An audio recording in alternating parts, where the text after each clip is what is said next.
میں مبلغ بنوں سنتوں کا،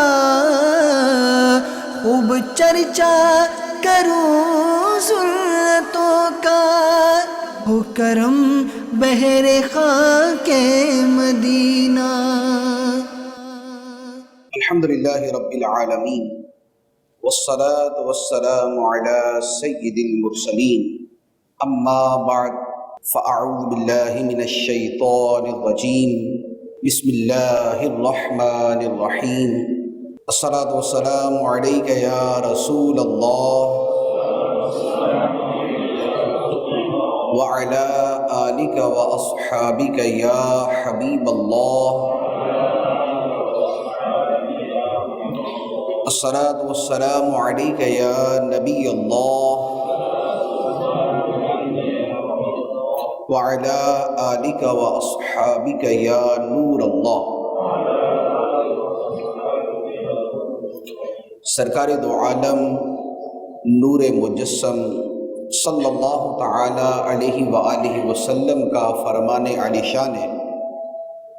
بروز قیامت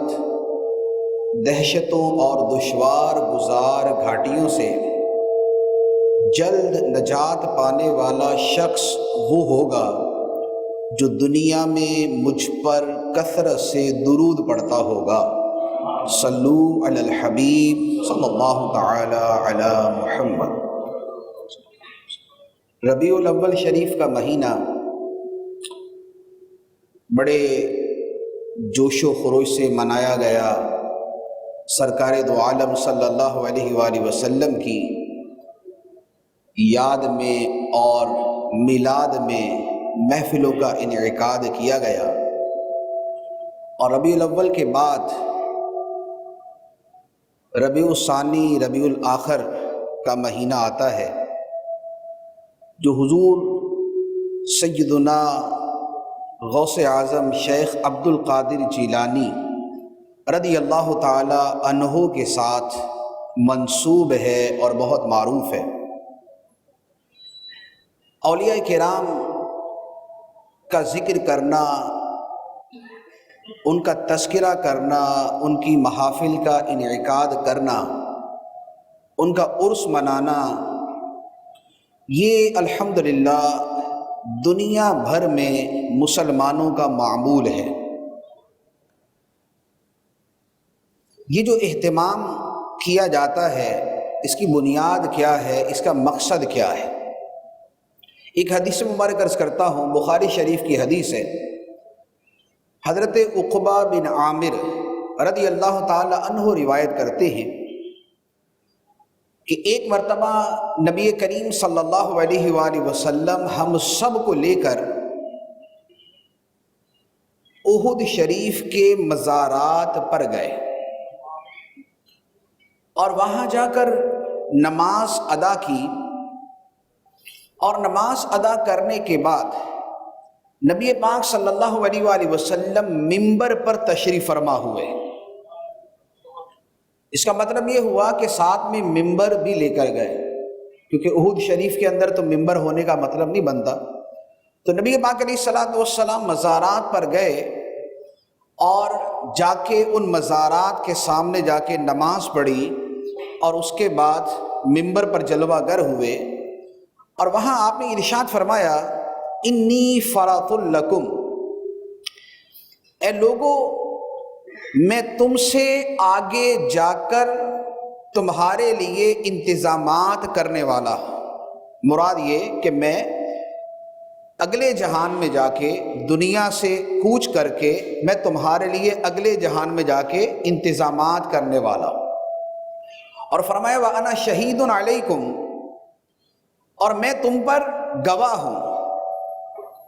اور فرمایا اللہ کی قسم کہ میں اپنے حوض کو یہاں اب اپنی آنکھوں سے دیکھ رہا ہوں۔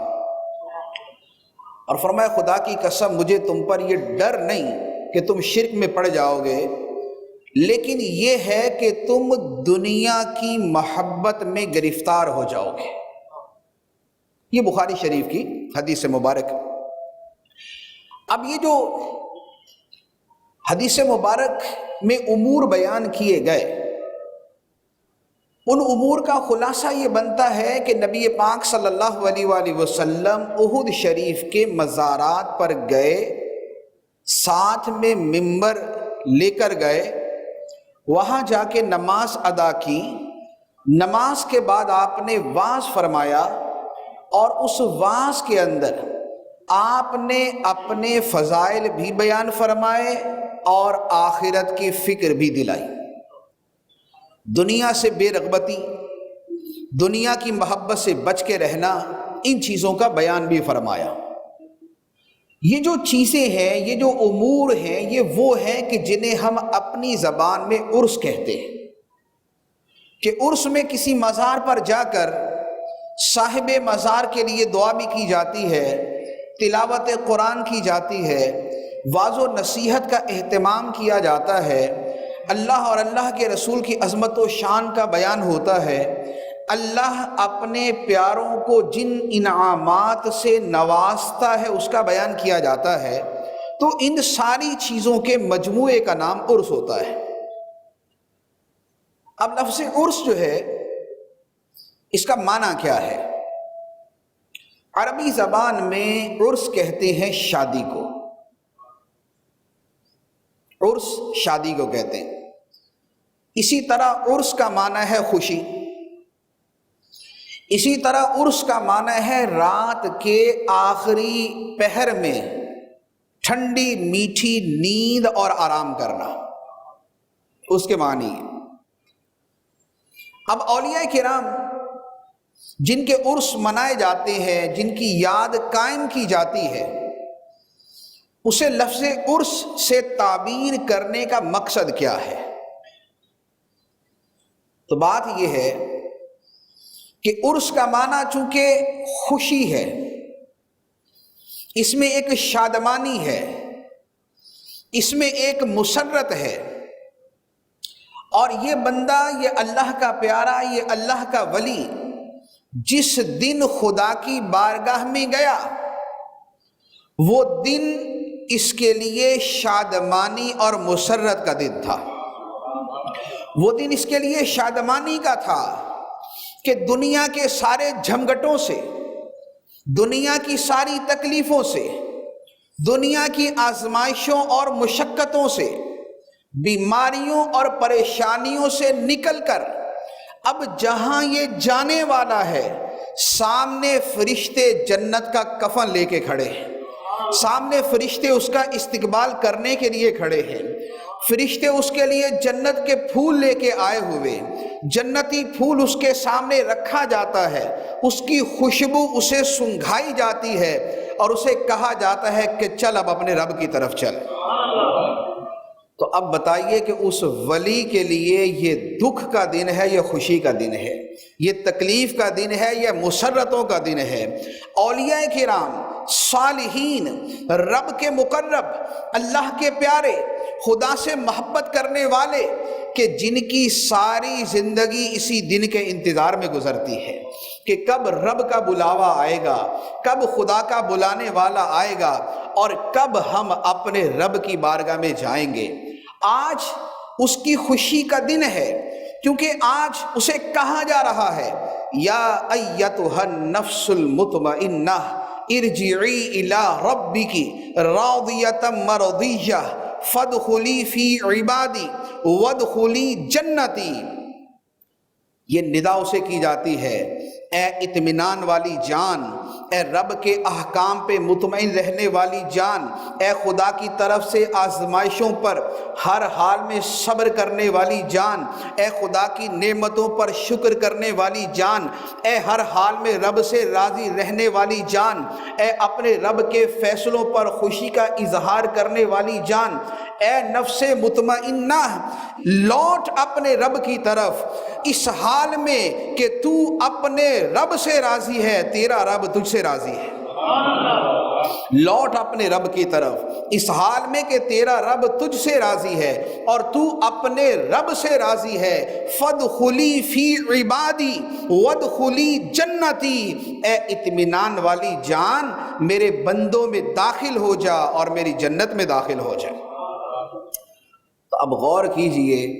کہ جس دن ولی کو یہ ندائیں ہو رہی ہوں کہ آجا اپنے رب کی طرف، تیرا رب تجھ سے راضی ہے، تو اپنے رب سے راضی ہے، آجا خدا کے بندوں میں شامل ہو جا، آجا رب کی جنت میں شامل ہو جا، داخل ہو جا، تو بتائیے کہ یہ دن اس کے لیے خوشی، مسرت، شادمانی اور عرس کا دن بنے گا یا نہیں بنے گا؟ تو یہ ہے جو عرس کے دن سے اس کو تعبیر کیا جاتا ہے۔ پھر یہ خوشی کا دن، یہ مسرت کا دن اس کے لیے کیوں نہ ہو کہ اب بندہ مومن، وہ ولی اللہ، وہ اللہ کا دوست جو قبر میں جا رہا ہے، قبر میں جاتے ساتھ ہی فرشتے آتے ہیں، سوالات کرتے ہیں، اور سوالات کے اندر تیسرا سوال اس سے ہوتا ہے، ما کنت تقول فی حق ھذا الرجل، تم اس ہستی کے بارے میں کیا کہا کرتے تھے؟ اب سرکار دو عالم نور مجسم صلی اللہ علیہ وآلہ وسلم کی ذات مبارکہ اس کے سامنے موجود ہے، یا تو آقا کریم علیہ الصلوۃ والسلام اپنے وجود مبارک کے ساتھ اس کی قبر میں موجود ہیں، اور یا درمیان سے پردے ہٹا دیے گئے، نبی پاک علیہ السلام کا جلوہ دکھایا جا رہا ہے، دیدار مصطفیٰ سے مشرف کیا جا رہا ہے، اور اب پوچھا جا رہا ہے اس ہستی کے بارے میں تم دنیا میں کیا کہا کرتے تھے؟ وہ نبی پاک علیہ السلام کو دیکھتا ہے، کہتا ہے ھذا نبینا، یہ تو میرے نبی ہیں، ھذا رسولنا، یہ تو میرے رسول ہیں، ھذا محمد الرسول اللہ، یہ تو محمد ہیں، اللہ کے رسول ہیں، سید المرسلین ہیں، خاتم النبیین ہیں، رحمت للعالمین ہیں، شفیع المذنبین ہیں، انیس الغریبین ہیں، راحت العاشقین ہیں، یہ تو قبر میں مجھے راحت پہنچانے کے لیے تشریف لائے ہیں۔ تو اب جسے قبر میں آقا کریم صلی اللہ علیہ وآلہ وسلم کا جس دن دیدار ہوگا، وہ دن اس کے لیے مسرت کا دن ہوگا، وہ خوشی کا دن ہوگا، وہ شادمانی کا دن ہوگا، وہ اس کے لیے عرس کا دن ہوگا۔ اور پھر یہ خوشی کا دن اس کے لیے کیوں نہ ہو کہ قبر میں جب وہ اپنے سوالات کے جواب دے دیتا ہے تو اب فرشتے اس سے کہتے ہیں نم کنومت العروس، سو جا جیسے دلہن سوتی ہے، ایسے سو جا جیسے دلہن سوتی ہے۔ اب اسے کہا گیا کنومت العروس، جیسے عروس سوتی ہے، دلہن سوتی ہے، اسی عروس سے اس کا یوم عرس بن گیا کہ آج کے دن اس کو یہ ندا کی گئی تھی کہ دلہن کی طرح سو جا، تو اب اسی کے نام سے اس دن کا نام عرس کا دن بنا دیا گیا۔ اور پھر یہ جو اس کو کہا جاتا ہے کہ نم، سو جا، یہ کیوں کہا جاتا ہے؟ یہ اس لیے کہا جاتا ہے کہ یہ تو وہ بندہ تھا جو دنیا میں راتوں کو سوتا نہیں تھا، یہ وہ بندہ ہے جس کے بارے میں رب فرماتا ہے والذین یبیتون لربہم سجدا وقیاما، اور رحمان کے بندے وہ ہیں جو راتیں اپنے رب کی بارگاہ میں قیام اور سجدے میں گزارتے ہیں، جن کی راتیں خدا کی بارگاہ میں قیام کرتے گزرتی ہیں، جن کی راتیں خدا کی بارگاہ میں سجدے کرتے گزرتی ہیں، جو تلاوت میں رات گزارتے ہیں، جو ذکر الہی میں رات گزارتے ہیں، جو خدا کی یاد میں رات گزارتے ہیں۔ تو اب جو راتوں کو جاگتا رہا، اب اس کو کہا جا رہا ہے سو جا جیسے دلہن سوتی ہے۔ تو نے بڑی بے آرامی کر لی، تو نے بڑی راتیں جاگ لی، تو نے بڑا رب کوئی راتوں کو جاگ کر منانے کی کوشش کی ہے۔ یہ وہ بندہ تھا جس کے بارے میں رب قرآن میں فرماتا ہے تتجافا جنوبہم عن المضاجع یدعون ربہم خوفا وطمعا، فرمایا کہ یہ وہ لوگ ہیں جن کے پہلو ان کے بستروں سے جدا رہتے تھے، جن کے پہلو ان کے بستروں سے جدا رہتے تھے، یہ راتوں کو جاگتے تھے، یدعون ربہم خوفا وطمعا، یہ اپنے رب کو لالچ، اس کی رحمت کی لالچ میں اور اس کے ڈر سے پکارا کرتے تھے۔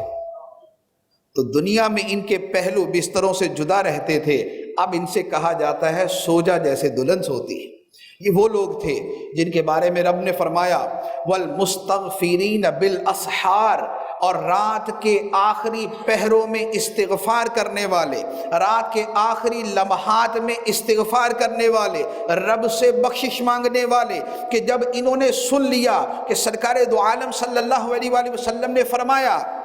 کہ جب آدھی رات ہوتی ہے تو اللہ اپنی شان کے مطابق پہلے آسمان پہ تجلی فرماتا ہے اور فرماتا ہے کوئی مغفرت مانگنے والا کہ اسے بخش دوں، ہے کوئی دعا مانگنے والا کہ اس کی دعا قبول کروں، ہے کوئی رزق مانگنے والا کہ اسے رزق عطا کر دوں، ہے کوئی مجھ سے مانگنے والا، ہے کوئی سوال کرنے والا کہ اس کو عطا کروں۔ تو جب آقا کریم علیہ السلام کا یہ فرمان سنا کہ آدھی رات کے وقت رب کی رحمت جوبن پہ ہوتی ہے، رب اپنی شان کے مطابق پہلے آسمان پہ تجلی فرماتا ہے، تو انہوں نے رات کے آخری پہروں میں جاگنا شروع کر دیا، رات کی آخری گھڑیوں میں جاگنا شروع کر دیا۔ یہ تہجد گزار بن گئے، یہ رات کو تلاوت قرآن کرنے والے بن گئے، یہ رات کو رب کی بندگی کرنے والے بن گئے۔ تو اللہ تعالیٰ ان کے بارے میں فرماتا ہے وَالْمُسْتَغْفِرِينَ بِالْأَسْحَارِ، رات کے آخری پہر اپنے رب سے بخشش کی دعائیں مانگنے والے۔ تو جو رات کے آخری پہر جاگتے رہے،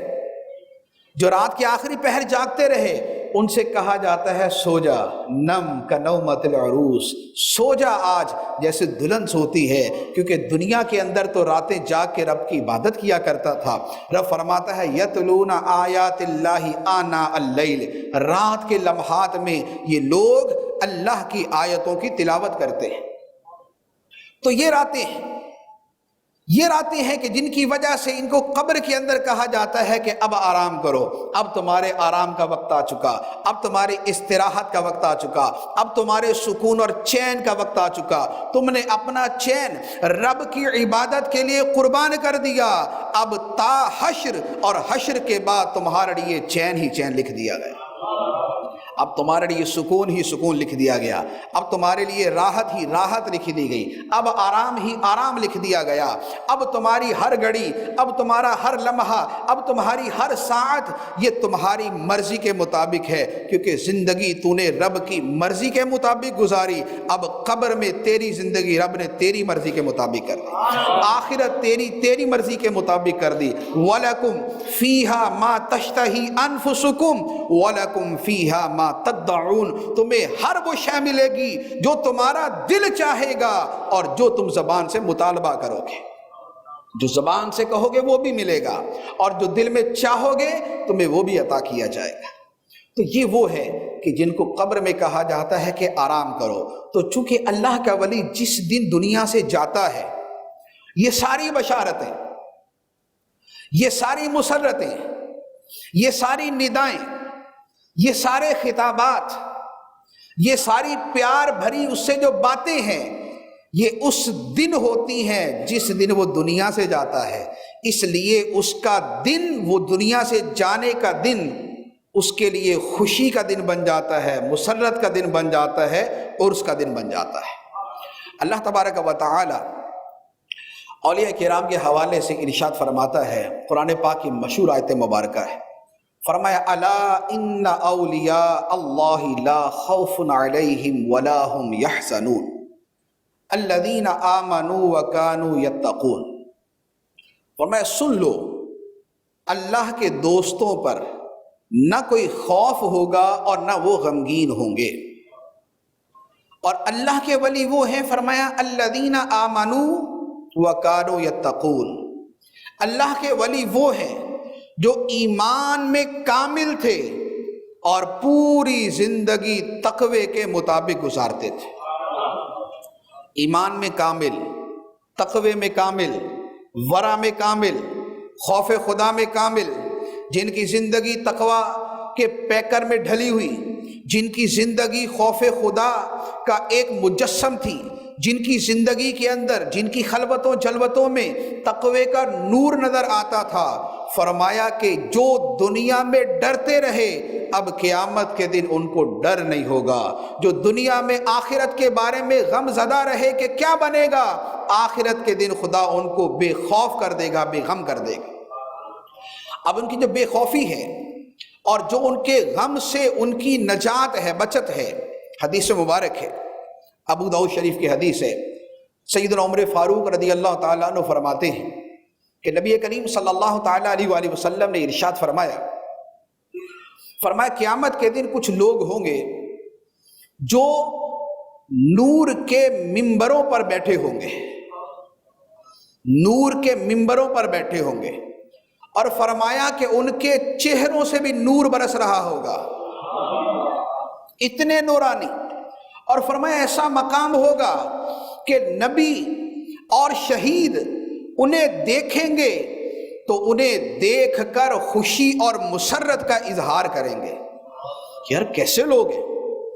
جو نور کے ممبروں پر بیٹھے ہوئے، جو نور کے ٹیلوں پر بیٹھے ہوئے، جن کے چہروں پر نور ہے. مخلوق غم زدہ ہے، یہ بے غم ہے. مخلوق خوف زدہ ہے، یہ بے خوف ہے. مخلوق پریشان ہے، یہ پریشانی سے بالکل محفوظ ہیں. تو صحابہ کرام نے عرض کی یا رسول اللہ صلی اللہ علیہ وسلم یہ کون لوگ ہوں گے جن کو یہ مرتبہ ملے گا؟ یہ کون لوگ ہوں گے؟ نبی پاک علیہ الصلاۃ والسلام نے فرمایا کہ یہ وہ لوگ ہوں گے جو دنیا میں کسی سے صرف اللہ کے لیے محبت کیا کرتے تھے، کسی دنیاوی مال و متاع کی وجہ سے نہیں، کسی دنیاوی مفاد کی وجہ سے نہیں. ان کا دل محبت الہی سے ایسا لبریز ہوگا کہ ان کے افعال، ان کے اقوال، ان کے تعلقات، ان کے جذبات، ان کی سوچیں، ان کا لینا دینا، ان کا محبت کرنا یا بغض رکھنا سارے کا سارا اللہ کے لیے ہوگا. کوئی اچھا لگتا ہے تو اس لیے کہ یہ خدا کا بندہ ہے، کوئی برا لگتا ہے تو اس لیے کہ خدا کا نافرمان ہے. ان کی محبت و نفرت خدا کے لیے، ان کا دینا نہ دینا خدا کے لیے، ان کا پیار کرنا خدا کے لیے. تو نبی پاک علیہ الصلاۃ والسلام فرماتے ہیں کہ یہ وہ لوگ ہوں گے کہ جو اللہ کی خاطر دوسروں سے محبت کرتے ہوں گے. تو فرمایا کہ جس دن لوگ خوف زدہ ہوں گے یہ بے خوف ہوں گے، جس دن لوگ گھبرائے ہوئے ہوں گے یہ گھبراہٹ سے امن میں ہوں گے. تو یہ اللہ تعالیٰ کے اولیاء ہے، کیونکہ یہ جو مرتبہ ہے کہ محبت صرف اللہ کے لیے، لینا دینا صرف اللہ کے لیے، تعلقات صرف اللہ کے لیے، لوگوں سے جو بھی قرب و بود ہے صرف اللہ کے لیے، ایسا وصف اولیاء کرام ہی کو نصیب ہوتا ہے. بقیہ لوگ تو خواہشات کے پھندوں میں پھنسے ہوتے ہیں، وہ اپنے ذاتی مفادات اور تعلقات کے چکر میں گھرے ہوتے ہیں. ان کا تعلق رشتہ ناتا یا مال کی وجہ سے یا کسی دنیاوی کام کی وجہ سے ہے. یہ جو بے غرض ہو کر، یہ جو بے لوث ہو کر، یہ جو ہر طرح کے مفاد سے بالکل خالی ہو کر کسی کے ساتھ محبت کرنے والے ہیں، حتیٰ کہ دشمن سے بھی محبت کرنے والے ہوتے ہیں، یہ خدا کے ولی ہی ہوتے ہیں. خواجہ معین الدین چشتی اجمیری رحمۃ اللہ علیہ کو ایک شخص قتل کرنے کے ارادے سے آیا اور آپ کی مجلس میں انتظار کرتا رہا کہ لوگ جائیں گے تو پھر میں کچھ کروں گا. جب لوگ سارے چلے گئے، اب خواجہ غریب نواز رحمۃ اللہ علیہ تنہا، وہ شخص سامنے موجود. لیکن جب تنہائی کے اندر سامنا ہوا تو خواجہ غریب نواز رحمۃ اللہ علیہ کا روب ولایت ایسا اس پہ طاری ہوا کہ کب کبھی طاری ہو گئی. خواجہ صاحب رحمۃ اللہ علیہ نے فرمایا کہ بھائی جو کام کرنے آئے تھے کرتے کیوں نہیں؟ جو کام کرنے آئے تھے کرتے کیوں نہیں؟ اس نے کہا حضور ہمت نہیں. آپ نے اس کو آگے بڑھ کے سینے سے لگایا اور اس کو توبہ طائب کروا دی. تو جو قتل کرنے آیا اس کے ساتھ بھی اپنی ذات کی وجہ سے عداوت نہیں، اس سے بھی اپنی ذات کی وجہ سے نفرت نہیں، کیونکہ دل محبت الہی سے لبریز ہے، دل محبت الہی سے بھرا ہوا کہ اب کسی سے نفرت کرنی ہے تو تب کہ جب خدا کا معاملہ درمیان میں آئے گا، اور کسی سے پیار کرنا ہے تب جب خدا کا معاملہ درمیان میں آئے گا. تو فرمایا کہ یہ اللہ کے ولی ہیں، یہ اللہ کے دوست ہیں، جن کے دلوں پر اللہ کی دوستی نے غلبہ کر رکھا ہے، جن کے دلوں میں خدا کی دوستی کے سوا کچھ باقی نہیں ہے، جن کے دلوں میں ہر تعلق خدا سے تعلق کے تابع ہو چکا ہے، جن کا اب جینا مرنا سب اللہ کے لیے ہو چکا ہے. تو فرمایا یہ اللہ کے ولی ہیں، یہ قیامت کے دن نور کے ممبروں پر بیٹھے ہوئے ہوں گے، ان کے چہرے پر نور برس رہا ہوگا. اور ان کے چہرے پر نور کیوں نہ برسے؟ حضرت حسن بصری رحمۃ اللہ علیہ سے کسی نے سوال کیا، پوچھا کہ حضور یہ ارشاد فرمائیں کہ یہ جو بڑے نیک لوگ ہوتے ہیں، اللہ کے ولی ہوتے ہیں، ان کے چہروں پر ایک کشش کیوں نظر آتی ہے؟ اگرچہ ان کے رنگ کیسے ہی ہو، ضروری تو نہیں کہ ہر ولی گورا ہی ہو اور بڑا اس کا چہرہ جو ہے نا وہ ظاہری اعتبار سے چمک رہا ہو، لیکن اس کے باوجود ایسا کیا ہوتا ہے کہ ان کی طرف دل کھنچتا ہے، ان کو دیکھ کے دل مسخر ہو جاتا ہے، ان سے محبت کرنے کو دل کرتا ہے، ان کا چہرہ ایک اپنے اندر مخصوص قسم کی روشنی اور چمک رکھتا ہے؟ اس کی وجہ کیا ہوتی ہے؟ حضرت حسن بصری رحمۃ اللہ علیہ نے بڑا خوبصورت جواب ارشاد فرمایا، فرمایا کہ جب یہ رات کو خلوتوں میں اپنے رب کی بارگاہ میں اخلاص کے ساتھ کھڑے ہوتے ہیں، جب رات کی خلوتوں میں اخلاص کے ساتھ اپنے رب کی بارگاہ میں کھڑے ہوتے ہیں تو بارگاہ الہی سے نور ان کے چہروں پر ڈال دیا جاتا ہے۔ وہ اللہ نور السماوات والارض، اللہ آسمان و زمین کو روشن کرنے والا ہے، وہ آسمان و زمین کو منور کرنے والا ہے۔ جب رات کی تنہائیوں میں اسے محبوب حقیقی مان کر اور اسے معبود حقیقی جان کر اس کی بارگاہ میں کھڑے ہوتے ہیں اور ساری دنیا کو فراموش کر دیا، سارے خیالات اپنے دل و دماغ سے نکال دیے، اب رب کی بارگاہ میں یوں کھڑے ہیں کہ جیسے رب کو دیکھ رہے ہیں، اور اگر یہ نہیں تو اس یقین کے ساتھ کھڑے ہوتے ہیں کہ خدا ان کو دیکھ رہا ہے۔ تو جب اس یقین سے کھڑے ہوتے ہیں اب رب کے سوا ان کا مطلوب کوئی نہیں، رب کے سوا ان کا مقصود کوئی نہیں، رب کے سوا ان کا محبوب کوئی نہیں، رب کے سوا ان کا معبود کوئی نہیں، تو جب اس محبت کے ساتھ، اس قصد کے ساتھ اور اس گہرائی اور اس شیفتگی اور اس وارفتگی کے ساتھ رب کی بارگاہ میں کھڑے ہوتے ہیں تو وہ جو آسمان و زمین کو روشنی دینے والا ہے، جو سورج چاند کو منور کرنے والا ہے، جو کائنات بنانے والا ہے، وہ اپنے نور کا فیضان ان کے چہروں کو بھی عطا فرما دیتا ہے۔ اس لیے ان کے چہرے نورانی نظر آتے ہیں، اس لیے ان کے چہرے روشن نظر آتے ہیں۔ دن کے وقت پتہ نہ بھی ہو کہ یہ راتوں کو عبادت کرنے والا ہے، لیکن تب بھی اس کے پاس بیٹھنے کو دل کرتا ہے، اس کی باتیں سننے کو دل کرتا ہے، اس کی زیارت کرنے کو دل کرتا ہے، اس کو دیکھتے رہنے کو دل کرتا ہے، کیونکہ خدا نے اپنی محبت اس کے چہرے پر ڈالی ہوئی ہے، اس کے وجود پر ڈالی ہوئی ہے، اس کی مقبولیت زمین میں اتاری ہوئی ہے۔ تو فرمایا کہ اللہ کے ولیوں پر نہ کوئی خوف ہوگا اور نہ وہ غمگین ہوں گے، اور فرمایا الذین آمنوا وکانوا یتقون، فرمایا ولیوں کی پہچان یہ ہے کہ سچے ایمان والے ہیں اور کامل تقوی والے ہوتے ہیں۔ یہ ایمان کیسا ہوتا ہے؟ مومن ہونے کے اعتبار سے تو ہم بھی مومن ہیں، ہم بھی کلمہ پڑھنے والے ہیں، ہم بھی ساری ضروریات دین کو ماننے والے ہیں، الحمدللہ کہ ہم مومن ہیں اور ایمان پر خاتمے کے متمنی ہیں، لیکن ایمان کے درجے ہوتے ہیں، ایمان کے مدارج ہیں، ایمان کے مراتب ہیں۔ اب وہ کیسے ہیں؟ ان کا ایمان وہ کہ ہمارا ایمان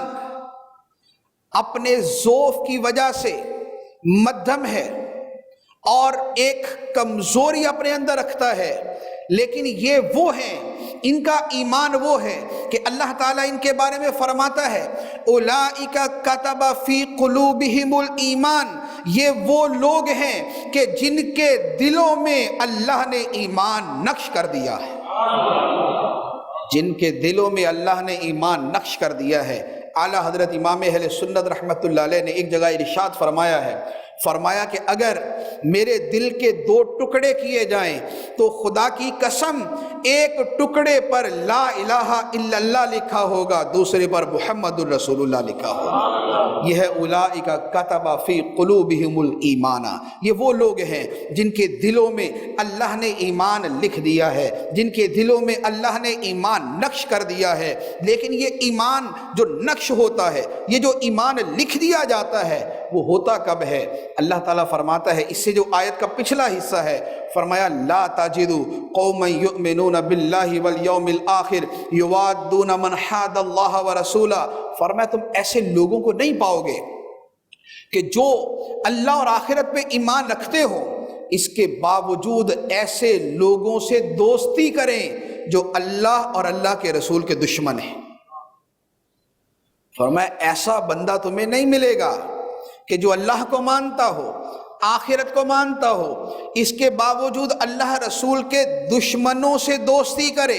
اگرچہ وہ دشمنی کرنے والا فرمایا اس کا باپ ہی کیوں نہ ہو، اس کا بھائی کیوں نہ ہو، اس کے رشتہ دار ہی کیوں نہ ہو، کیونکہ اس نے اپنا ایم بنایا ہوا، اس نے اپنا نعرہ یہ بنایا ہوا کہ میرا تعلق کسی سے ہوگا تو خدا کے لیے ہوگا، میری کسی سے محبت ہوگی تو خدا کے لیے ہوگی، میری کسی سے دوستی ہوگی تو خدا کے لیے ہوگی۔ لہذا اب سگا باپ ہے، سگا بیٹا ہے، سگا بھائی ہے، سگے رشتہ دار ہیں، اگر اللہ رسول سے دشمنی کرتے ہیں، ان کے گستاخ ہیں، ان کے بے ادب ہیں، تو یہ کبھی ان سے دوستی نہیں کرے گا۔ فرمایا یہ وہ لوگ ہیں اولئک کتب فی قلوبہم الایمان، جن کے دلوں میں اللہ نے ایمان نقش کر دیا۔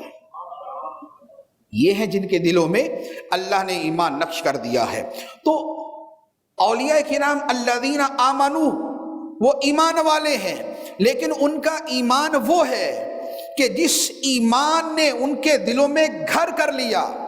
جو ایمان ان کے دلوں پہ لکھ دیا گیا، اور پھر ان کا ایمان وہ ہے۔ اللہ تعالیٰ قرآن پاک میں ارشاد فرماتا ہے، فرمایا افمن شرح اللہ صدرہ للاسلام فہو علی نور من ربہ، فرمایا کیا وہ بندہ کہ جس کا سینہ اللہ نے اسلام کے لیے کھول دیا،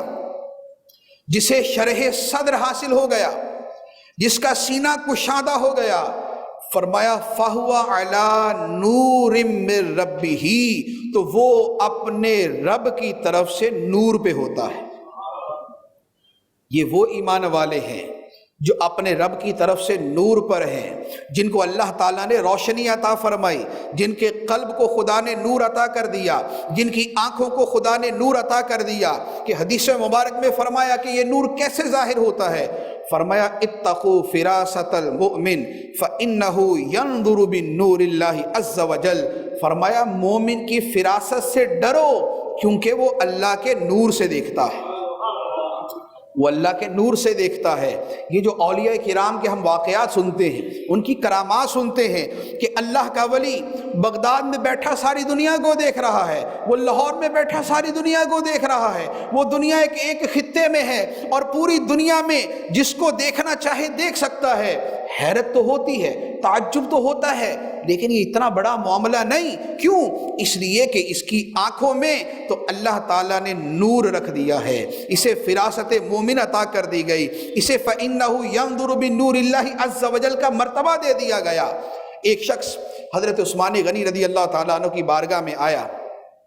باہر سے آتے ہوئے راستے میں کسی عورت پہ اس کی نظر پڑی تو اس کے دل میں برا خیال پیدا ہوا، اور اسی برے خیال کے ساتھ اس نے عورت کو دیکھا۔ اب اس کے بعد جب حضرت عثمان غنی رضی اللہ تعالیٰ عنہ کے پاس آیا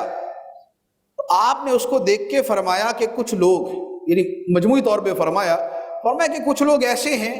کہ جو اس حال میں آتے ہیں کہ ان کی آنکھوں نے بدکاری کی ہوتی ہے۔ وہ شخص حیران ہو گیا کہ بھئی میں تو کہیں باہر دیکھ کے آیا تھا، ان کو یہاں بیٹھے بیٹھے کیسے پتہ چل گیا؟ اس نے کہا کہ کیا اللہ کے رسول کے بعد بھی وحی نازل ہوتی ہے؟ فرمایا کہ اللہ کے رسول کے بعد بھی وحی نازل ہوتی ہے، کہ ان کو کیسے پتہ چل گیا؟ تو حضرت عثمان غنی رضی اللہ تعالیٰ عنہ نے فرمایا کہ اللہ تعالیٰ مومن کو فراست عطا فرماتا ہے۔ یہ وہ فراست ہوتی ہے کہ جب وہ کھلتی ہے، جب اس کے نظارے کھلتے ہیں اور اس کا نتیجہ سامنے آتا ہے، تو پھر وہ صورتحال ہوتی ہے کہ کبھی سرکار غوث پاک فرماتے ہیں نظرت الی بلاد اللہ جمعا کخردلۃ علی حکم اتصالی، فرمایا میں اللہ کے سارے ملکوں کو، اس کے سارے شہروں کو، اس کی ساری کائنات کو ایسے دیکھتا ہوں جس طرح میں اپنے ہاتھ پہ رائی کے دانے کو دیکھ رہا۔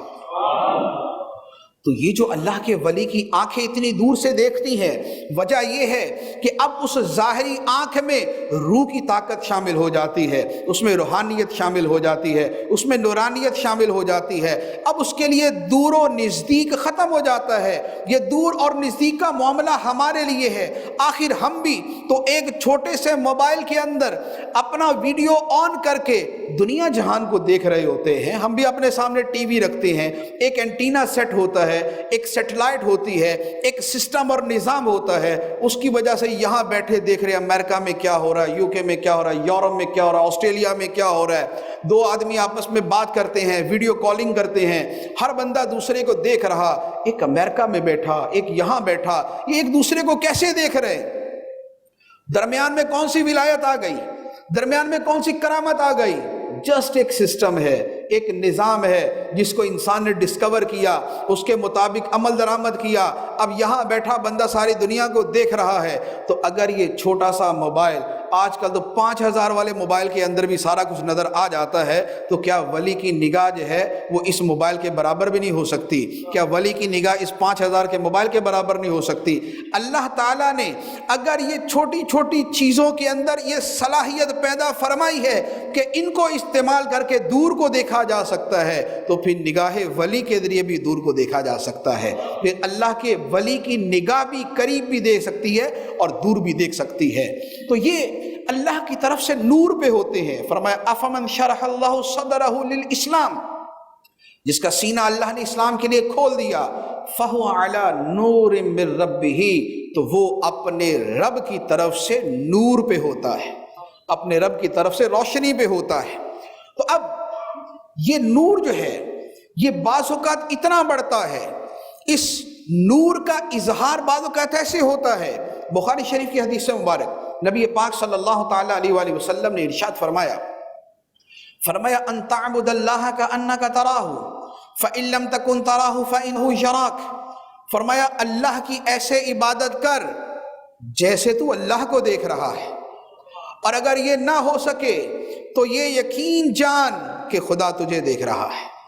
یہ یقین جان کہ خدا تجھے دیکھ رہا ہے۔ اب یہ تو سب کے لیے آسان ہے کہ اس تصور سے، اس اعتقاد کے ساتھ نماز پڑھی جائے کہ خدا ہمیں دیکھ رہا ہے، لیکن بات یہ ہے کہ ساری زندگی ہم جیسوں کی تو یہی حالت رہتی ہے کہ خدا ہمیں دیکھ رہا ہے، خدا ہمیں دیکھ رہا ہے، خدا ہمیں دیکھ رہا ہے۔ لیکن جسے خدا شرح صدر عطا فرماتا ہے، جسے فراست عطا فرماتا ہے، جسے نور الہی ملتا ہے، جسے نور ولایت ملتی ہے، اس کا مقام وہ ہوتا ہے کہ پہلے وہ بھی کہتا ہے کہ خدا مجھے دیکھ رہا ہے، لیکن ایک وقت وہ آتا ہے کہ جب وہ کہتا ہے کہ آج میں خدا کو دیکھ رہا ہوں،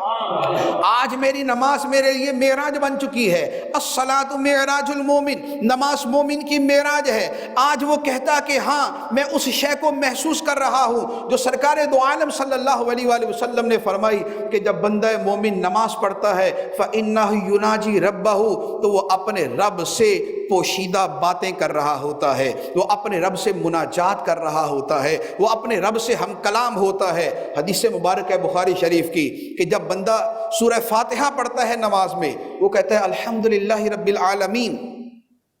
اللہ تعالیٰ فرماتا ہے فرشتوں میرے بندے نے میری حمد کی ہے۔ بندہ کہتا ہے الرحمن الرحیم، اللہ تعالیٰ فرماتا ہے فرشتوں میرے بندے نے میری بزرگی بیان کی ہے۔ یہ بخاری شریف کی حدیث مبارک ہے، پوری آخر تک ولضالین تک آتی ہے۔ اب اس کا مطلب یہ ہوا کہ ہم جب بھی نماز پڑھتے ہیں تو ساتھ ساتھ اللہ تعالیٰ کا کلام اور جواب چل رہا ہوتا ہے، ہمیں نہیں پتا، ہم نہیں سنتے، ہم اس کا ادراک نہیں کر پاتے، لیکن یقین کیجئے کہ وہ لوگ ہوتے ہیں جو رب کا کلام سنتے ہیں، جو یہ ندائیں سنتے ہیں۔ میں ابھی چند دن پہلے ایک کتاب پڑھ رہا تھا، حضرت توکل شاہ امبالوی رحمۃ اللہ علیہ، انڈیا کے امبالہ شہر کے اندر ان کا مزار ہے، بڑے پہنچے ہوئے ولی، ابھی تقریباً 100 سال پہلے گزرے یہ۔ تو ایک مرتبہ اپنے ایک مرید سے فرمانے لگے، وہ عالم دین تھے، کہنے لگے بھائی ایک بات تو بتا۔ اس نے کہا جی حضور۔ فرمایا یار جب میں نماز پڑھتا ہوں تو مجھے کچھ آواز آتی ہے۔ اس نے پوچھا کون سی آواز آتی ہے؟ فرمایا جب میں کہتا ہوں نا الحمدللہ رب العالمین، تو میرے کان میں آواز آتی ہے کہ میرے بندے نے میری حمد کی ہے۔ تو وہ مولانا صاحب جو تھے ان کو حدیث کا پتہ تھا، انہوں نے کہا حضور آپ کو بشارت ہو، آپ کو مبارک ہو کہ یہ اللہ کے رسول نے ارشاد فرمایا، بخاری کی حدیث ہے کہ جب بندہ سورہ فاتحہ پڑھتا ہے یہ ایک ایک کلمہ کہتا ہے، رب اس کلمے کا جواب عطا فرماتا ہے۔ تو آپ جو کلمات ادا کرتے ہیں جواب تو سب کو ملتا ہے، لیکن خدا نے آپ کو سنا بھی دیا ہے، خدا نے آپ کو سنا بھی دیا ہے۔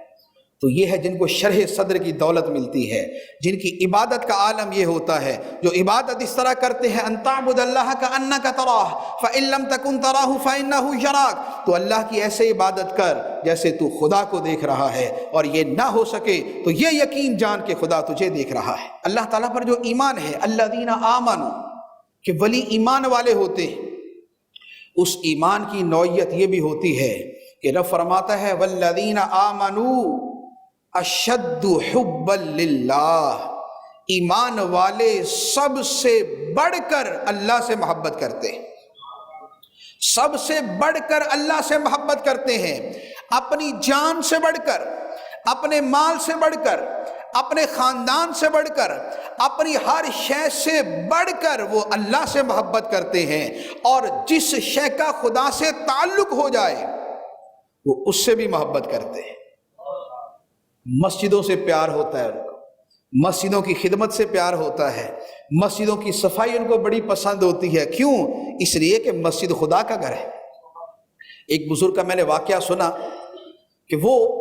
مسجد کی صفائی بڑے اہتمام سے کرتے۔ کسی گاؤں کے اندر مسجد تھی، پانی کا انتظام بھی نہیں تھا، تو روزانہ رات کو کنویں سے جا کے پانی بھرتے، اور مسجد کے وہ جو مٹکے وغیرہ رکھے ہوتے وہ پانی سارا بھر دیتے ان میں۔ صبح کے وقت ہر نمازی کو پانی ملتا، وضو کرتا، پینے کے لیے استعمال کرتا۔ مسجد کی صفائی بڑے زور شور اور ذوق شوق اور جذبے سے کرتے۔ تو ان کے بیٹے نے ان سے پوچھا کہ اے والد گرامی، یہ آپ اتنی زیادہ صفائی کے پیچھے کیوں پڑے رہتے ہیں مسجد کی؟ انہوں نے جواب دیا دوست کا گھر ہے نا۔ فرمایا دوست کا گھر ہے نا، دوست کے گھر کو میں اس طرح میلا نہیں دیکھ سکتا، میں اس طرح اس میں کچرا نہیں دیکھ سکتا۔ یہ ہے جب خدا سے پیار ہے تو پھر خدا سے تعلق رکھنے والی ہر شے سے پیار ہے۔ مسجد اللہ کا گھر ہے، اس لیے مسجدوں سے پیار ہے۔ عالم دین یہ خدا کے دین کو پھیلانے اور پہنچانے والے ہیں، یہ خدا کا پیغام آگے پہنچانے والے ہیں، تو علماء سے پیار ہے۔ ایک حدیث مبارک ہے، فرمایا کہ بہترین بندے وہ ہیں کہ جو اللہ کو بندوں کا محبوب بنا دیں اور بندوں کو اللہ کا محبوب بنا دیں۔ فرمایا بہترین بندے وہ ہیں جو اللہ کو بندوں کا محبوب بنا دیں اور بندوں کو اللہ کا محبوب بنا دیں۔ صحابہ کرام نے عرض کی یا رسول اللہ یہ کون لوگ ہیں؟ فرمایا کہ جو نیکی کا حکم دیتے ہیں، برائی سے منع کرتے ہیں، جو مبلغ ہیں، جو نیکی کی دعوت دینے والے ہیں، جو لوگوں کو گناہوں سے روکنے اور بچانے والے ہیں۔ کیونکہ جب کسی کو گناہوں سے روک کر نیک بنا دیتے ہیں، وہ بندہ خدا کا پیارا ہو جاتا ہے، خدا اس کو پیارا ہو جاتا ہے۔ اور یہ بہترین لوگ ہیں۔ تو اللہ کے ولی وہ ہوتے ہیں کہ جن کی محبتیں اللہ کے لیے، خدا سے جس کو تعلق ہو جائے وہ اس شے کے ساتھ بھی محبت کرتے ہیں، پھر خدا کے بندوں سے پیار کرتے ہیں، خدا کے بندوں سے پیار کرتے ہیں، جو یتیم ہیں، جو بیوائے ہیں، جو غریب ہیں، جو مسکین ہیں، خدا کی مخلوق ہے، ایسے جیسے خدا کا کنبہ ہے۔ حدیث مبارک میں فرمایا الخلق عیال اللہ، مخلوق خدا کا کنبہ ہے، جیسے خاندان ہوتا ہے، یہ ایسے ہے۔ تشبیہ کے اعتبار سے سمجھایا، تمثیل کے ساتھ سمجھایا، اور فرمایا خدا کو وہ بندہ بڑا پسند ہے جو اس کے کنبے کے ساتھ بھلائی کرنے والا ہے، جو مخلوق کے ساتھ بھلائی کرنے والا ہے، جو لوگوں کے ساتھ حسن سلوک کرنے والا ہے، جو یتیم و بیواؤں کے ساتھ حسن سلوک کرنے والا ہے۔ نبی پاک صلی اللہ علیہ وآلہ وسلم نے ارشاد فرمایا انا وکافل الیتیم فی الجنت ہاکذا، اور 2 انگلیوں سے اشارہ فرمایا، فرمایا کہ میں اور یتیم کی دیکھ بھال کرنے والا، یتیم کے خرچے اٹھانے والا، اس کے لیے آسانیاں پیدا کرنے والا،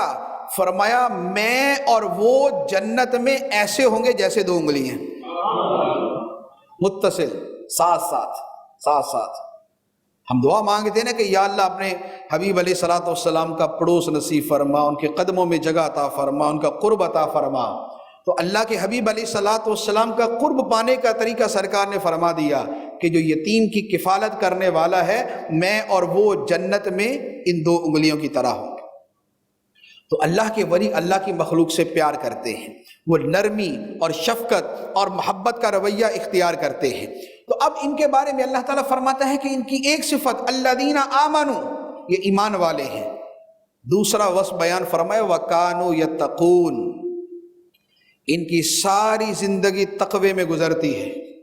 یہ متقی ہوتے ہیں، خوف خدا والے ہوتے ہیں، اللہ کا ڈر ان کے دلوں میں ہوتا ہے، تقوی ان کا اوڑھنا بچھونا ہوتا ہے، ان کی جیسے جلوت ہے ویسے خلوت ہوتی ہے، جیسے دن ہے ویسی رات ہوتی ہے، جیسے لوگوں کے سامنے ہے ویسے تنہائی میں ہوتے ہیں، ان کا ظاہر و باطن ایک جیسا ہوتا ہے، یہ تقوی ان کے دلوں میں بھرا ہوا ہوتا ہے، ساری زندگی تقوی میں گزارتے ہیں۔ اور تقوی یہ ہے شرک سے بچے، کفر سے بچے، گمراہی سے بچے، گناہ کبیرہ سے بچے، گناہ صغیرہ سے بچے، شبہ والی چیزوں سے بچے، اور ہر وہ شے کہ جو بندے کو خدا سے دور کر سکتی ہے اس سے بچے۔ خواہشات ہیں، لذات ہیں، دنیا میں انہماک ہے، پیسے کے پیچھے پڑا رہنا ہے، ہر وقت مال کمانے کی فکر ہے، بس دنیاوی آسائش و آرام کی فکر ہے، اور بس دنیا کی مستیاں اور کربستیاں اور اسی کے مزے اور اسی کی لذتیں اور اسی میں ڈوبا رہنا، یہ سب وہ چیزیں ہیں کہ اگر جائز بھی ہوں تب بھی خدا سے غافل ضرور کر دیتی، ہیں۔ تو وہ ان سب چیزوں سے اپنے آپ کو دور رکھتے ہیں۔ تو فرمایا کہ ساری زندگی ان کی تقوی میں گزرتی ہے۔ اب جب تقوی میں گزری، جب ایمان کامل ہے، اب صلہ کیا ملتا ہے؟ فرمایا لہم البشرا فی الحیات الدنیا و فی الآخرہ، ان کے لیے دنیا میں بشارت، ان کے لیے آخرت میں بشارت، ان کے لیے دنیا میں خوشخبری، ان کے لیے آخرت میں خوشخبری۔ اب دنیا کے اندر خوشخبری کیا ہے؟ دنیا کے اندر بہت سی وہ چیزیں ہیں جو رب نے قرآن میں فرمائی اور ہم اپنی آنکھوں سے دیکھتے ہیں۔ اللہ تعالیٰ ارشاد فرماتا ہے، فرمایا ان الذین آمنوا وعملوا الصالحات سیجعل لهم الرحمن ودا، فرمایا بے شک وہ لوگ جو ایمان لائے اور نیکیاں کرتے رہے، اچھے عمل کرتے رہے، اعمال صالحہ کرتے رہے، فرمایا اللہ تعالیٰ ان کے لیے لوگوں کے دلوں میں محبت پیدا کر دے گا۔ تو دنیا کے اندر بشارت، لہم البشرا فی الحیات الدنیا، دنیا کی زندگی میں ان کو بشارت ملتی ہے، دنیا میں ہی خوشخبری مل جاتی ہے کہ لوگ اس سے پیار کرتے ہیں، اسے یاد کرتے ہیں، اس کا ذکر کرتے ہیں، اس کے پاس جانے کو پسند کرتے ہیں۔ آخر صدیاں گزر چکی، کسی کو 1000 سال ہو گئے، کسی بزرگ کو 900 سال ہو گئے، کسی بزرگ کو 800 سال ہو گئے، لیکن آج بھی ان کا نام لیتے ہیں تو رحمت اللہ علیہ کہتے ہیں، آج بھی ان کا نام لیتے ہیں تو خوشی ہوتی ہے، آج بھی ان کا نام لیتے ہیں تو سر تعظیم سے جھک جاتے ہیں، آج بھی ان کے ناموں کو گھروں پہ لکھ کے رکھتے ہیں، آج بھی ان کا عرس کرتے ہیں، آج بھی ان کی فاتحہ پڑھتے ہیں، آج بھی ان کے لیے نیاز کرتے ہیں، کبھی 11ویں کے نام پہ، کبھی چھٹی کے نام پہ، کبھی مجدد نفسانی کی، کبھی داتا صاحب کی، کبھی خواجہ معین الدین چشتی اجمیری رحمت اللہ علیہ کی، کبھی بابا فرید کی، کبھی کسی بزرگ کی۔ یہ سارے کا سارا کیا ہے؟ یہ اللہ تعالیٰ نے لوگوں کے دلوں میں ان کی محبت پیدا کر دی، یہ اس کا عملی منظر ہے جو ہم اپنی آنکھوں سے دیکھ رہے ہیں۔ اور بخاری شریف کی حدیث میں اسی کو اور واضح کر کے فرمایا گیا، ارشاد فرمایا کہ جب اللہ تعالیٰ کسی بندے سے محبت فرماتا ہے تو جبرائیل امین علیہ السلام سے فرماتا ہے کہ اے جبرائیل، میں فلاں بندے سے پیار کرتا ہوں، تو بھی اس سے پیار کر۔ جبرائیل علیہ السلام اس سے محبت کرتے ہیں۔ پھر اللہ تعالیٰ فرماتا ہے کہ اے جبرائیل، آسمانوں میں اعلان کر دے کہ اللہ فلاں بندے سے محبت کرتا ہے، اے آسمان والو تم بھی اس سے محبت کرو۔ تو سارے آسمان والے بھی اس سے محبت کرتے ہیں، فرشتے اس سے محبت کرتے ہیں، 7 آسمان کے فرشتے اس سے محبت کرتے ہیں۔ یعنی ہم کہہ سکتے ہیں کہ اگر غوث پاک سے ہمیں محبت ہے، اگر داتا صاحب سے ہمیں محبت ہے، اگر خواجہ پاک سے ہمیں محبت ہے، تو ہمیں نہیں فرشتوں کو بھی محبت ہے، ہمیں نہیں آسمان کے فرشتوں کو محبت ہے۔ پہلے آسمان کے فرشتے سے لے کر 7ویں آسمان کے فرشتوں تک اللہ کے ولیوں سے پیار کرتے ہیں۔ جبرائیل امین علیہ السلام پیار کرتے ہیں، ملائکہ مقربین پیار کرتے ہیں، اور کیوں نہ کریں کہ رب ان سے پیار کرتا ہے، خدا ان سے محبت کرتا ہے۔ ولی کون؟ فرمایا وَكَانُوا يَتَّقُونَ، جو تقوی والے ہیں، جو متقی ہیں، وہ ولی ہیں۔ اور اللہ تعالیٰ فرماتا ہے فَإِنَّ اللَّهَ يُحِبُّ الْمُتَّقِينَ، اللہ محبت کرتا ہے تقوی والوں سے۔ ولی متقی ہوتا ہے اور متقی سے خدا پیار کرتا ہے، تو ولی سے خدا کیوں نہ پیار کرے گا؟ اور جس سے خدا پیار کرتا ہے اس سے ہم پیار کیوں نہیں کریں گے؟ جس کا خدا ذکر کرتا ہے اس کا ہم کیوں نہ ذکر کریں گے؟ جس کو خدا جس کی شانیں بیان کرتا ہے اس کی شانیں ہم کیوں نہیں بیان کریں گے؟ جسے خدا محبت سے دیکھتا ہے ہم اسے محبت سے کیوں نہیں دیکھیں گے؟ جس کا ذکر خدا بلند کرتا ہے اس کا ذکر ہم بیٹھ کے کیوں نہیں کریں گے؟ تو اللہ تبارک و تعالیٰ دنیا کے اندر بھی خوشخبری اور بشارت عطا فرماتا ہے کہ دنیا میں محبوبیت عطا فرماتا ہے، مقبولیت عطا فرماتا ہے۔ اور اسی بخاری کی حدیث میں فرمایا ثم یودع له القبول فی الارض، کہ جب آسمان والے اس سے محبت کرتے ہیں، جب جبرائیل امین اس سے محبت کرتے ہیں، تو فرمایا پھر اس بندے کی مقبولیت زمین میں اتار دی جاتی ہے۔ اب دیکھیں زمین میں پھر اتاری جاتی ہے، اس کا مطلب یہ ہوا کہ ولی سے محبت زمین میں بعد میں ہوتی ہے، آسمانوں میں پہلے ہوتی ہے۔ انسان بعد میں محبت کرتے ہیں، فرشتے پہلے محبت کرتے ہیں، اور فرشتے بعد میں محبت کرتے ہیں، فرشتوں کے سردار جبرائیل امین پہلے محبت کرتے ہیں، اور جبرائیل امین ولی سے محبت بعد میں کرتے ہیں، پہلے ان کا رب ان سے محبت کرتا ہے، بلے رب ان سے محبت کرتا ہے۔ تو اللہ تعالیٰ کے ولیوں کو دنیا میں بشارت، پھر فرمایا کہ صرف دنیا میں نہیں، لہم البشرا فی الحیات الدنیا و فی الآخرہ، ان کے لیے دنیا میں بھی بشارت، ان کے لیے آخرت میں بھی بشارت، آخرت کے اندر بھی ان کے لیے بشارت اور خوشخبری ہے۔ وہ کیا ہے؟ اللہ تعالیٰ ارشاد فرماتا ہے من عمل صالحا من ذکر او انثی وہو مؤمن فلنحیینہ حیاتا طیبہ، فرمایا تم میں جو کوئی اچھا عمل کرے، مرد ہو یا عورت ہو مومن، تو فرمایا کہ ہم اسے پاکیزہ زندگی عطا کر دیں گے۔ اچھا عمل کرے، مرد ہو یا مومن، اولیاء کرام مرد بھی گزرے، اولیاء کرام خواتین بھی گزری، فرمایا اچھے عمل کرنے والا ہو، مومن صالح ہو، بندہ کامل ہو، اچھے عمل کرے، تو فرمایا کہ ہم ضرور ضرور اسے پاکیزہ زندگی عطا کر دیں گے۔ یہ پاکیزہ زندگی کیا ہوتی ہے؟ اس کی تفسیر کے اندر بہت سارے اقوال ہیں۔ پاکیزہ زندگی یہ بھی ہوتی ہے کہ اللہ تعالیٰ دنیا میں ان کو قناعت عطا فرماتا ہے، اللہ تعالیٰ دنیا کے اندر قلب کا سکون عطا فرماتا ہے، دلوں کا اطمینان عطا فرماتا ہے، مخلوق کو ان کی طرف متوجہ کر دیتا ہے، ان کا ظاہر پاکیزہ، ان کا باطن پاکیزہ، ان کی خلوتیں پاکیزہ، ان کی جلوتیں پاکیزہ، ان کی زندگی پاکیزہ، ان کے معاملات پاکیزہ، ان کی عبادات پاکیزہ، ان کا ظاہر پاکیزہ، ان کا باطن پاکیزہ، تو یہ پاکیزہ زندگی گزارتے ہیں۔ لیکن اس کے ساتھ اسی پاکیزہ زندگی کا ایک حصہ یہ ہے، ملا علی قاری رحمۃ اللہ علیہ فرماتے ہیں، فرمایا لا فرق لہم فی الحالین، اللہ کے ولیوں کی موت سے پہلے اور موت کے بعد کی زندگی میں کوئی فرق نہیں ہوتا۔ فرمایا پہلے اور بعد کی زندگی میں کوئی فرق نہیں ہوتا۔ اولیاء اللہ لا یموتون، فرمایا اللہ کے ولی مرتے نہیں ہیں، وَلَٰكِن يَنْتَقِلُونَ مِن دَارٍ إِلَىٰ دَارٍ، ایک گھر سے نکلتے ہیں دوسرے گھر میں چلے جاتے ہیں۔ فرمایا اللہ کے ولی یہ ہوتے ہیں۔ اور علامہ سیوطی رحمۃ اللہ علیہ امام ابو القاسم قشیری رحمۃ اللہ علیہ کے حوالے سے ایک واقعہ بیان فرماتے ہیں، حضرت سیدنا ابو سعید خراز رحمۃ اللہ علیہ بہت بڑے ولی ہیں غوث پاک سے پہلے کے، فرماتے ہیں کہ میں مکہ معظمہ میں تھا، اور مکہ معظمہ میں باب بنی شیبہ جو مسجد حرام شریف کے دروازے ہیں، فرمایا وہاں پر میں نے دیکھا کہ ایک جوان مردہ پڑا ہے۔ میں اس کے قریب گیا کہ یار یہ مردہ پڑا ہوا ہے، مرا ہوا ہے یہ، اور پتہ بھی تھا کہ یہ مردہ ہے، لوگوں نے کہا یہ فوت ہو چکا ہے۔ جب میں اس کے قریب گیا اور میں نے اس کو دیکھا، اس نے اپنی آنکھیں کھول دی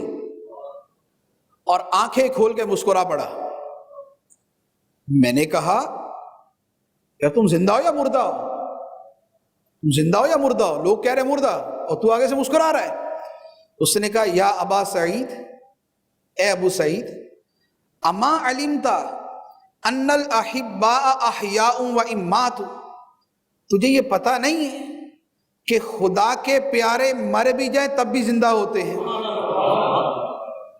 ان الاحباء، خدا کے پیارے احیاء زندہ ہوتے ہیں، وَإِمَّاتُ اگرچہ مر بھی جائیں، فرمایا وہ مر کے بھی زندہ ہوتے ہیں، وَإِنَّمَا يُنْقَلُونَ مِنْ دَارٍ إِلَى دَارٍ وہ تو ایک گھر سے دوسرے گھر شفٹ کر دیے جاتے ہیں۔ تو یہ ہے پاکیزہ زندگی، کہ جو زندگی یہاں گزری وہ بھی پاکیزہ، اور خدا ان کو قبر کے اندر بھی پاکیزہ زندگی عطا فرماتا ہے۔ اب اولیاء کرام کا جو ہم اتنا تذکرہ کرتے ہیں اس کے پیچھے سب سے بنیادی مقصد، بہت سارے مقاصد ہیں، ان میں سے ایک بنیادی مقصد کیا ہوتا ہے؟ اللہ تعالیٰ ارشاد فرماتا ہے، یا ایھا الذین آمنوا اتقوا اللہ وکونوا مع الصادقین، اے ایمان والو اللہ سے ڈرو اور سچوں کے ساتھ ہو جاؤ، سچوں کے ساتھ ہو جاؤ، صادقین کے ساتھ ہو جاؤ۔ یہ صادقین اولیاء کرام ہیں۔ ان کے ساتھ ہونے کا مطلب کیا ہے؟ مفسرین کرام فرماتے ہیں ان کے ساتھ ہونے کا مطلب یہ ہے، نمبر ایک تو یہ ہے کہ اگر ان کی صحبت ملتی ہے تو ان کی صحبت میں بیٹھو، اگر ان کی باتیں سن سکتے ہو تو ان کی باتیں سنو، اگر ان کی باتیں پڑھ سکتے ہو تو ان کی باتیں پڑھو۔ اور ان کے ساتھ ہونے کا ایک مطلب یہ ہے کہ اپنے ایمان کے اعتبار سے ان کے ساتھ ہو جاؤ، اپنے عمل کے اعتبار سے ان کے ساتھ ہو جاؤ، اپنے معاملات کے اعتبار سے ان کے ساتھ ہو جاؤ۔ وہ ساتھ ہونا کیا ہے؟ وہ ساتھ ہونا یہ ہے کہ جیسا ایمان ولیوں کا ہے تم بھی ویسے ایمان والے ہو جاؤ، جیسے ان کے دل میں خدا کی محبت تھی تم بھی اپنے دل میں خدا کی محبت پیدا کرو، جیسے ان کے دل میں خدا کا خوف تھا تم بھی اپنے دل میں ویسے خدا کا خوف پیدا کرو، جیسے وہ خدا پہ بھروسہ کرتے تھے تمہارے اندر بھی توکل ہونا چاہیے، جیسے وہ صبر کو شیوا بناتے تھے تمہاری زندگی میں بھی صبر ہونا چاہیے، جیسے ہر نعمت میں وہ شکر ادا کرتے تھے تم بھی خدا کے شکر گزار بندوں میں شامل ہو جاؤ، اور جیسے وہ عبادت سے محبت کرتے تھے تم بھی ویسے عبادت سے محبت کرو، جیسے وہ رب کی بندگی کو پسند کرتے تھے تم بھی رب کی بندگی کو پسند کرو، جیسے وہ کسی کو تکلیف نہیں دیتے تھے تم بھی کسی کو تکلیف نہ دو، جیسے وہ اللہ کے حقوق ادا کرتے تھے تم بھی خدا کے حقوق ادا کرو، جیسے وہ بندوں کے حقوق ادا کرتے تھے تم بھی بندوں کے حقوق ادا کرو۔ گویا ساتھ ہونا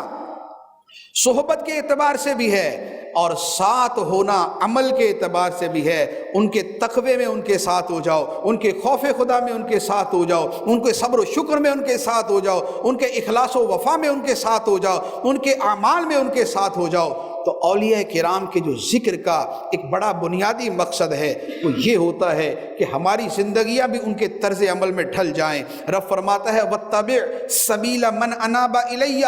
پیروی کر اس کی جو میری بارگاہ میں رجوع لانے والا ہے، جو میری طرف جھکنے والا ہے، جو میری بارگاہ میں آنے والا ہے، اس کی پیروی کر۔ جیسے وہ لوٹ کے میری بارگاہ میں آیا تو بھی آ جا، جیسے وہ میرے سامنے جھکتا ہے تو بھی جھک، جیسے وہ نمازوں سے محبت کرتا ہے ایسے تو بھی نمازوں سے محبت کر۔ تو اولیاء کرام کا ذکر کرنا عبادت